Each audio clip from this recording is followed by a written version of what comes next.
région Auvergne-Rhône-Alpes vous présente Lyon Business.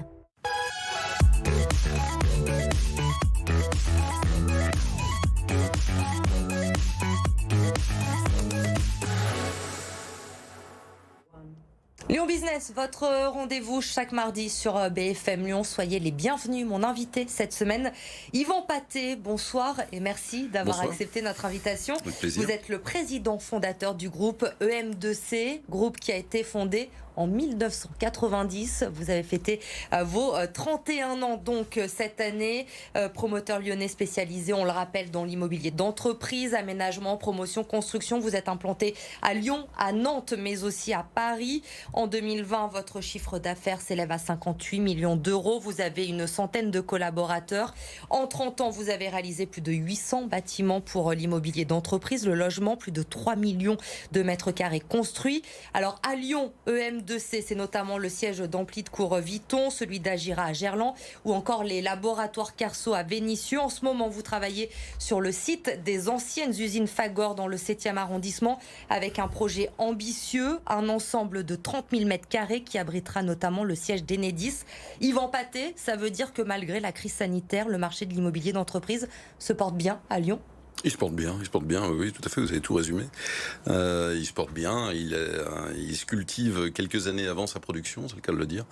On a des phases d'administration de dossiers qui sont longues, et des phases d'autorisation qui le sont aussi. On a un contexte où l'environnement prend de plus en plus de place, c'est de plus en plus prégnant, donc on anticipe au maximum les dossiers. L'anticipation du dossier est la clé du succès des prochaines années, c'est le vrai enjeu. On va parler justement de l'avenir dans un instant. D'abord, j'aimerais qu'on reste sur les derniers mois que l'on a vécu tous avec cette crise sanitaire, ces confinements. Ça vous a impacté, vous, sur vos projets, où vous avez pu, les projets en cours, continuer à les faire évoluer malgré cette crise ? Non, ça nous a impacté. Ça nous a impacté sur 2 mois d'activité. Sur la première pandémie, comme beaucoup de nos confrères à ce niveau-là, je dirais que le secteur du BTP était un peu plus loin à s'en relever de manière globale. En tant qu'aménageur ou promoteur, il a fallu anticiper, redémarrer. Donc on peut dire qu'on a été sauvegardé dans notre métier sans trop de difficultés par rapport à d'autres métiers qui n'ont rien à voir avec le nôtre. Mais ce qui s'est passé de manière contemporaine nous oblige à imaginer la suite de nos métiers différemment et nous oblige aussi à remettre en cause un peu la conception de nos projets, l'accompagnement avec les collectivités. C'est un sujet très vaste, on va dire passionnant quand on peut en discuter avec un peu plus de détente. Voilà. Ouais. La suite, justement, on comprend bien que vous travaillez sur des projets qui sont importants, qui ne sortent pas de terre du jour au lendemain. Ça se passe sur plusieurs mois, sur plusieurs années. Aujourd'hui, on l'a dit, les projets sont en cours. Vous avez le sourire, ça se passe plutôt bien. Le carnet de commandes pour les années à venir, il est bien rempli. Vous avez une crainte peut-être pour les années à venir ? Oui, notre carnet de commandes est bien rempli sur les 3 prochaines années. On a un peu plus de 120 000 mètres carrés à produire et à construire sur Lyon, notamment en tertiaire, beaucoup, ce qui est un des enjeux. On va voir comment le marché se positionne avec une raréfaction de l'offre, mais aussi une raréfaction, je dirais, des demandes pour le moment. À voir comment elles redémarreront en septembre. Mais on a effectivement un beau carnet de commandes. On pousse un peu plus de 300 millions de commandes devant nous, donc ce qui nous donne une vision plus pérenne. Néanmoins, il faut cultiver 2023, il faut cultiver surtout à partir de 2024, 2025. Les mises en chantier, comme je vous le disais, sont longues. La maîtrise des fonciers est longue et elle demande d'avoir une vision politique urbaine très organisée en amont. Et c'est là où on souhaite avoir un travail très proche avec les collectivités, pas uniquement celle lyonnaise qu'on connaît bien, mais également dans d'autres métropoles françaises, où le travail est d'une manière générique le même à faire au niveau du sourcing, de la vie de demain, comment on l'imagine et comment on va régénérer les quartiers. Voilà. Le foncier, justement, vous travaillez sur de très gros projets. Est-ce qu'aujourd'hui, dans Lyon, dans la métropole, il y a encore des espaces de disponibles ? Est-ce qu'on peut encore construire aujourd'hui ? On peut encore construire aujourd'hui. On est dans une vision qui est un peu spéciale. On a une gouvernance qui a changé depuis un an, on va dire grosso modo, presque un an maintenant, avec des nouvelles équipes qui ont une vision différente de ce qui s'est passé depuis 30 ans. Il faut qu'on arrive à comprendre cette vision, il faut qu'elle se mette en place. Il y a des messages politiques aussi passés à l'électorat qui a élu cette gouvernance que l'on a, tant sur la ville que sur la métropole et ailleurs en France aussi. Donc il y a un temps d'adaptation. Ce que l'on souhaite, nous, c'est que ce temps d'adaptation soit suffisamment court pour qu'on l'interprète vite et bien et qu'on puisse apporter les réponses de ce que l'on sait faire nous tous, au sens large du terme. Je pense que nos compétences à Lyon et un vivier de promoteurs importants qui travaillent bien dehors de leur base montrent qu'on peut compter sur ce vivier pour avancer. Simplement, il nous faut une connaissance, de l'échange et surtout de la confiance réciproque. Je pense qu'on ne se connaît pas au sens large du terme, il faut construire cette relation. Justement, cette relation avec les écologistes, donc on l'a compris, arrivé à la tête de la métropole et de la ville il y a un an maintenant. Vous, l'entrepreneur, vous le voyez de quel œil cette arrivée ? Je le vois avec un œil curieux. Peut-être quand on a suffisamment de production à développer dans les années à venir, on le voit avec un peu moins d'angoisse que ceux qui n'en ont pas et qui sont sur des projets qui ont été suspendus, parce qu'il y a quelques projets qui ont été suspendus. Néanmoins, avec beaucoup de curiosité, parce que je dirais que voilà, on passe d'un mode de gouvernance à un autre mode de gouvernance, et une vision politique à une autre vision politique. Il faut qu'on construise, qu'on accompagne. Donc, je suis très interrogatif de voir comment les choses vont se mettre en place, tant dans l'immobilier d'entreprise que dans le logement, parce qu'on annonce beaucoup de choses. Il y a une interconnexion complète au niveau de l'emploi. Il faut produire du logement à Lyon, c'est clair. Beaucoup de logements sociaux, c'est annoncé, mais il faut aussi des personnes pour accompagner ce développement et surtout pour travailler. Donc il faut tout type d'emploi, qualifié, mais aussi non qualifié sur Lyon.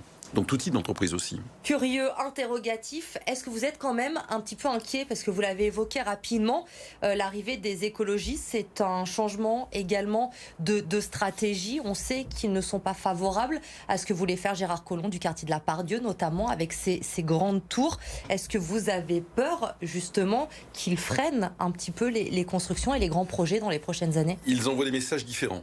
On a des messages différents. On sait effectivement qu'au niveau des tours, la vision n'est pas la même. On a un étalement urbain qui est souhaité. Cet étalement urbain ne doit pas devenir non plus un phénomène pendulaire, c'est-à-dire qu'on doit avoir beaucoup de mixité dans l'étalement pour qu'on évite de faire travailler des gens en dehors de leur base de logement. Donc il y a une vision différente. Oui, c'est très clair, on le sait.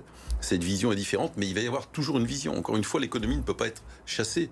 L'économie n'est pas un vecteur de non-croissance. Au contraire, elle accompagne le logement, elle accompagne le développement d'une ville, d'une métropole qui est très forte, avec une image qui est très bonne. Donc personne ne peut se prévaloir de faire fi de cette puissance qui est là, qui est présente, avec ces grands groupes qui sont présents.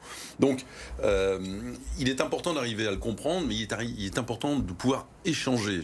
Le non-dialogue est l'ennemi de toute progression. On a besoin d'échanger fortement, dans tous les sens. C'est ça qui doit meubler là, les prochains mois, pour moi en tout cas. Hein. Cette vision différente, elle va vous contraindre à faire évoluer vos projets, j'imagine, à les penser différemment ? C'est exact. C'est exact, parce que même si ça a déjà été initié, les gros industriels du monde du bâtiment ont déjà pris ces virages il y a déjà une quinzaine d'années.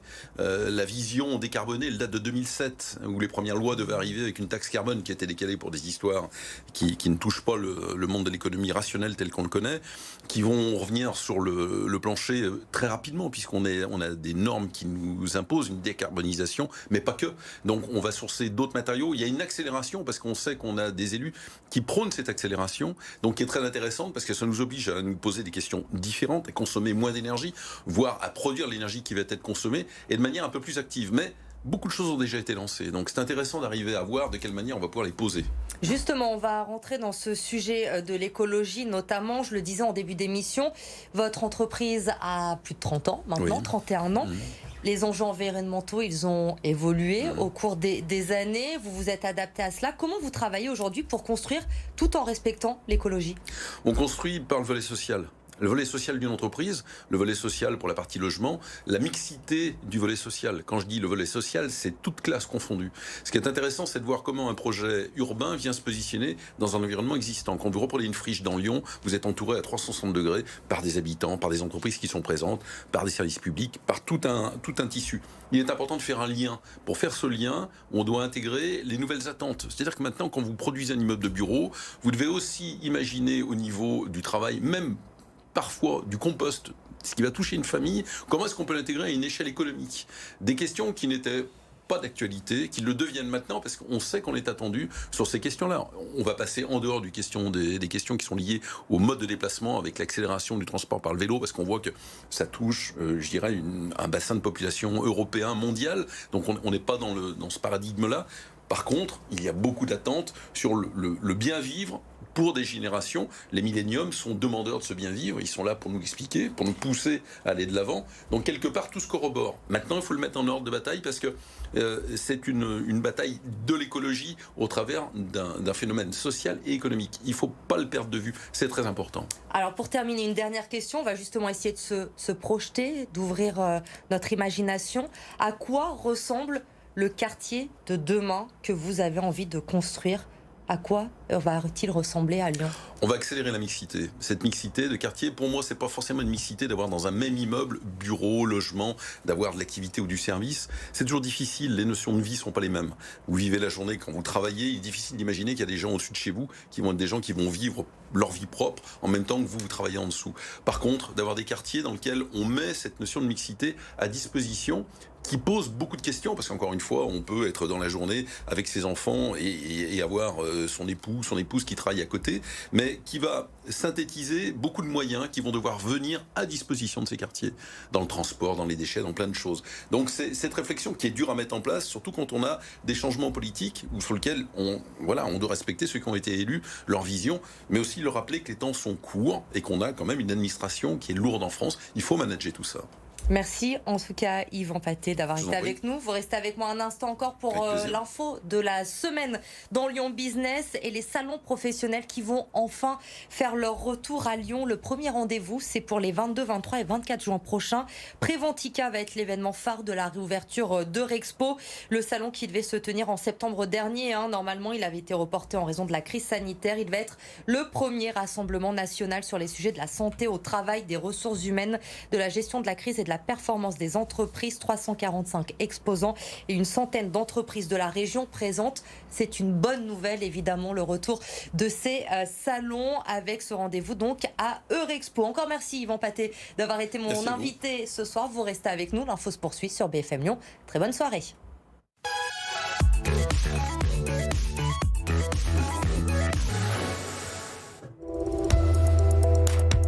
La région Auvergne-Rhône-Alpes vous a présenté Lyon Business.